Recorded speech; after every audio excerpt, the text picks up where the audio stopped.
सिर्फ 0.01 सेकेंड से आप किसी रेस में हार गए, तो आपको ये थोड़ा अजीब लगा कि 0.01 सेकेंड ऐसे कुछ हुआ था पीटी उषा जी के साथ। तो वो सिर्फ 0.01 सेकेंड से मेडल लेने से चूक गए थे। ये है पीटी उषा जी। ठीक है, तो चलिए थोड़ा पढ़ते हैं इसके बारे में, समझते हैं क्या मतलब, फिर इसके डिटेल के बारे में समझते हैं। आप तो जानते ही हैं कि 12 बराबर 12.0 बराबर 12.00 होता है, मतलब ये सब बराबर ही है ना। ये तो हम सोचेंगे भाई ये तो बराबर ही, एक ही बात। पर यदि हम कहें कि हमारे लिए इन तीनों संख्याओं के मतलब अलग अलग हैं, तो आपको शायद आश्चर्य होगा। परंतु भौतिकी में हम राशियों के मान माप कर प्राप्त करते हैं, यानी नापते हैं। ठीक है, और उसे नापने को माप कर भी कहते हैं, प्राप्त करते हैं। और मापने की प्रक्रिया उस मान की शुद्धता निर्धारित करती है। अब हम कैसे नापते हैं? तो यदि हम अपनी कलाई घड़ी द्वारा किसी समय का मापन करते हैं और उसे 15 सेकंड मापते हैं पाते हैं, तो क्या हम विश्वास पूर्वक कह सकते हैं कि वह 15.0001 सेकंड नहीं था, या 14.9999 सेकंड नहीं था?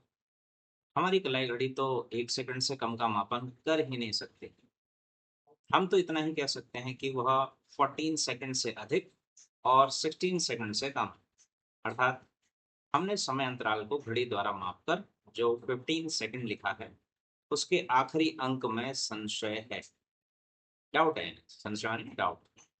ऐसे में इसे 15.0 सेकंड या 15.00 सेकंड लिखना निरर्थक है, कोई अर्थ ही नहीं है ऐसे लिखने का। परंतु यदि हम इलेक्ट्रॉनिक स्टॉप वॉच का उपयोग करें, तो हम 0.01 सेकंड तक समय अंतराल का मापन कर सकते हैं, यानी इतने कम सेकंड तक भी को भी हम नाप सकते हैं इसमें। ये जो हमारे पास इलेक्ट्रॉनिक स्टॉप वॉच होती है, तो हम 0.01 सेकंड तक समय अंतराल का मापन कर सकते हैं। तब यह बता सकते हैं कि वह समय अंतराल 14.67 सेकंड का या 15.03 सेकंड का, या कितना था। अब हम चारों अंक अब हम चारों अंक तक का मापन कर सकते हैं। वर्ष 1984, अब मेन कहानी जहाँ से ये बात और जरूरी है जानने के लिए, तो वर्ष 1984 में लॉस एंजलिस के ओलंपिक खेलों में भारतीय धावक एथलीट केरल की पीटी उषा सिर्फ 0.01 सेकेंड से मेडल लेने से चूक गई थी। तो ये कहानी है। आप इसको और बारीकी से समझने के लिए अब आगे का अगला जो टॉपिक है उसे पढ़ेंगे इसके बाद। इसकी इसका हेडिंग है, देखो, सार्थक अंक या सिग्निफिकेंट डिजिट्स। तो इसका मतलब समझेंगे ये क्या है, कैसे है, तमाम चीजें। ठीक।